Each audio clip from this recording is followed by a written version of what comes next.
Somebody looked at me like I was crazy, and I said, some of your low self-esteem and your lack of confidence is actually an ego issue that you have. And the person stared back at me like, how in the world is someone with low confidence or low self-esteem struggling from an ego issue? And I don't know that I articulated it well enough, although it's in one of the podcasts that I've released, one of my solo podcasts, but you articulate it right on. So talk about that for a second. Yeah, so it's an interesting concept, and it's talked about in the Bhagavad Gita, another monk text.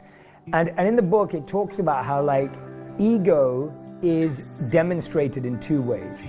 So ego is either I am the best in the world and I think I'm better than everyone, or ego says you're the worst in the world. You're the worst than everyone. You're much worse than everyone. Or you say my life is the best and the greatest.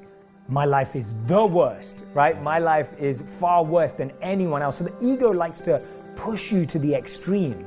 It doesn't like to give you balance and honesty and reality. It wants to make you feel like you've got the worst life in the world and no one else understands it and no one gets that. Only you get it and you get the worst. Or you're the best and no one else gets you. You're untouchable.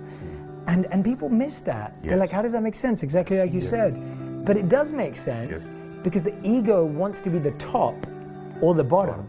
But the top of the bottom. Yes. It doesn't just want to be at the bottom. It wants to be the bottom of the bottom. Yeah, it's got to be the bottom of the bottom of the bottom, but the top of the bottom, right? Very you know well what I mean? said. Yeah, and